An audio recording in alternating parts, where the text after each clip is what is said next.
Today and for Thanksgiving, which happens to be tomorrow, I'm going to show you how to make a roll recipe that I learned from my mother. And this recipe is probably about, at least 100, if not close to 150 years old. And it makes the most delicious cloverleaf dinner rolls you've ever tasted. They're light and fluffy, and let me just say up front, this recipe is not low carb, it is not low fat, it is not low calorie, but it is high flavor. So if you have dietary restrictions, this might not be for you, but if you want to splurge just once in a while for the holidays, this is a great recipe. So I'm going to start with 6 cups, and I know that seems like a lot, but this recipe will yield about 2½ dozen dinner rolls. So 6 cups of bread flour. If you don't have bread flour, you can substitute all-purpose flour, but the better your flour is, whoops, my horse is calling, the better the flour is, the better your rolls are going to be. So 6 cups of bread flour, and to that, I'm going to add 2 tablespoons of instant yeast. Now that sounds like a lot of yeast, and it is a lot of yeast, but this recipe was developed from the original recipe, which called for caked yeast. So my mother, back in the 1960s, she acquired this recipe in the 50s from a lady that she worked for, Miss Maude. So Miss Maude's recipe originally called for caked yeast, and it also called for a hot oven because this is a recipe from the coalfields, and back then everyone cooked on coal stoves. So there was no way to absolutely regulate your temperature, but Mom tested the recipe several times and worked it out for modern ovens for us. So with the yeast, I'm going to add ½ cup of vegetable shortening, and I buy the brand vegetable shortening in bars because it's easier to measure, but any brand will work. The original recipe called for lard, ½ cup of lard. And certainly if you enjoy cooking with lard, that would absolutely still work. I do not recommend substituting butter. Butter doesn't produce as nice and fluffy a roll for whatever reason. I'm also going to add ½ cup of granulated sugar. And I'm going to add 2 large eggs.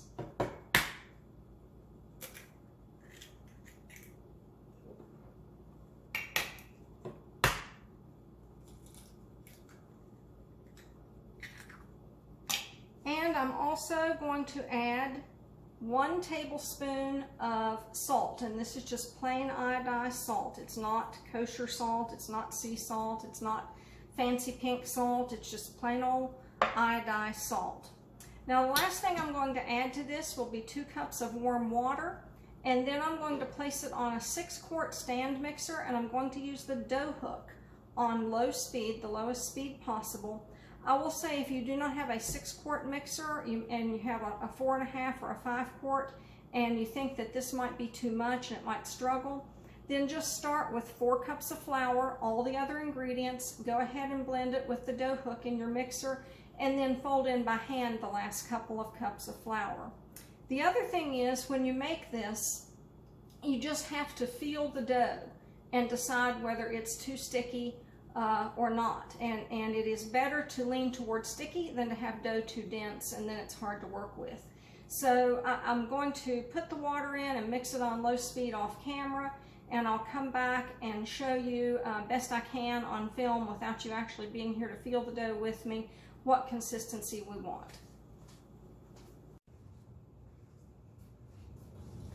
Okay, we've mixed up our dough, which was 6 cups of flour, 2 tablespoons of instant yeast, 1 tablespoon of salt, 2 eggs, ½ cup of vegetable shortening, 2 cups of warm water, a tablespoon of salt. And we mixed that with the dough hook in a 6-quart stand mixer, and it took about 10 minutes. Now I checked my dough as I went, and I did end up adding maybe a ¼ cup of flour because it was just super sticky. You don't want this dough to be too dense. Better sticky than too dense and not pliable, and you can't work with it. So the next thing I've done is I took my bread bowl, and this is a huge bread bowl, but I love it. And I do recommend wood For some reason, I find that my bread has a better rise if it's done in wood rather than a metal bowl. If you don't have wood, maybe try plastic even. But I took some melted vegetable shortening and coated the inside of my bread bowl, so that's all ready for the dough. And I'm going to try and show you the consistency. You can see that this is sticking to my fingers. It's sticky, but it's not so sticky I can't work with it. And I'm just going to try and get all of this dough, and this is heavy, but I'm going to get all of this out into the wooden bread bowl. And at this point you can get the extra and add to, because it's still plenty sticky, and this may be a little on the sticky side. It could be a little less sticky than this batch, but you certainly don't want it to be too dense. And there may be a lump or two, that's okay. You can work a little with your fingers if you want. Now, if you've used a smaller mixer and you need to work some of the additional flour in by hand, don't do it in your bread bowl. Do it in a separate bowl, because you've coated this bowl with the vegetable shortening. And if you work the bread too much in this bowl, then you're simply going to lose all your shortening into the dough, and the dough will end up sticking. So once you've got it there, just pat it out as best you can. And you can see that is a sticky dough. And then I'm going to take melted vegetable shortening. I just melted it in the microwave on a low setting. And I'm going to pour a little bit of that onto this dough, because we're not going to cover this. We're going to just, with a towel or plastic wrap, we're just going to coat it with this vegetable shortening, which will prevent the top of the dough from drying as the dough rises. And so I just coated the top of my dough with that vegetable shortening. And now what I'm going to do is put this in a warm place, which for me is my laundry room. The horse is calling again. And I'm going to let this rise for about 1.5 hours. In the summer, it might only take an hour. Today, it's fairly cold outside, so it might take 2 hours. I'll time it and kind of give you an idea, but you want this to approximately double in size. So we're going to let this rise, and then we'll do the next step. Well, it's about an hour and a half later. And as you can see, our dough has risen. It is approximately doubled in size. So now we're going to shape the dough into balls, and 3 balls will form one roll. And the balls are what make the rolls the cloverleaf rolls. Each little section pulls apart after the rolls bake. So I find it easier. You can shape the balls by hand if you'd like. My mother did, and she was good at knowing just the right size to pinch off, but I find it easier to use a cookie dough scoop. And this is not a large scoop. It's the size that I use to make about a 4-inch chocolate chip cookie. And all I do is take the scoop and scoop off a piece, and this doesn't have to be perfect. I scoop off a piece of dough, and then I just give it a little roll between my hands. And if you want to grease your hands, if you don't like sticky, you can grease your hands. And you end up with a little dough ball. And we're going to do that with all of this dough, although you're not going to have to sit through the video of every single dough ball. I'm going to do a few of these. And I find it easier to do a few balls and put them on a plate, and then coat them and put them in the pan, but you can coat them as you go if you'd like. Again, that's what my mom did, but to me this is a little easier, because the next step, if you think the sticky dough is messy, the next step's even messier. Because what we're going to do after we make these balls with the cookie scoop is we're going to take each ball and dip it into melted vegetable shortening, and we're going to put 3 balls in each cup of a muffin tin. And then you're going to let this rise again, and after the second rise, you'll bake your rolls. And we'll bake the rolls on approximately 400-degree oven, but it's really too soon yet to preheat the oven, because the dough needs to rise another about the same amount of time, which for me was an hour and a half. So we'll let this rise after we shape it and put it in the muffin pans. We'll let it rise for another hour and a half. So that one was kind of short. So I've got enough balls here just to show you what we do, and I'll just move this over to the side.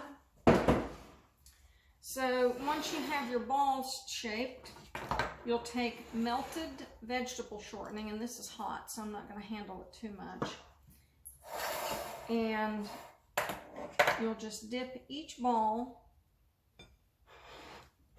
See if you can see that. You'll dip each ball into the shortening and then into one of the cups of the muffin pan.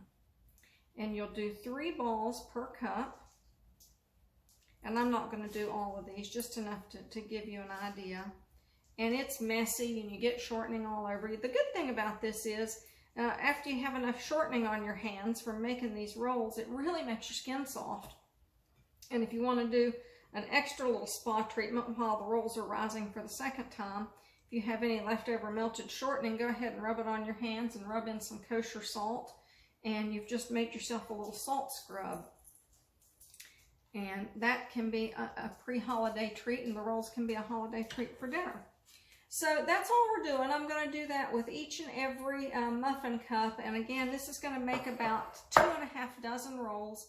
You don't want to watch me through 90-some little dough balls, but I'll go ahead and stop it here, and I'll continue making the rolls. Then I'm going to put them back in the same warm place to rise for about another hour and a half today, but basically you'll let it rise until it's approximately doubled in size again. Here we are, and our rolls have risen for the second time, again for about an hour and a half. And I've preheated my oven to 400 degrees, and I'm getting ready to put these rolls into the oven, and I'm going to bake them between 10 and 15 minutes. It depends on how hot your oven is, and how brown you'd like to have your rolls. You just kind of have to watch. As you can see, this batch, instead of making 30 rolls, it usually makes about 30. It only made 28 today. What can I say? I've got big balls. So I'm going to bake these for 10 to 15 minutes, and then we'll come back and show you what the finished product is. Well, we are about 3.5, 4 hours into the Cloverleaf dinner roll project, and as you can see, we have beautiful finished dinner rolls all ready for Thanksgiving dinner tomorrow. And I baked these for about 13 minutes, give or take, but again, 10 to 15 minutes depending on your oven. And you can see they're nicely brown on the bottom and the top, and I think Dog and I are going to have to try one of these just to make sure they're okay before we serve them at dinner tomorrow. So I hope you enjoy the recipe, and happy Thanksgiving.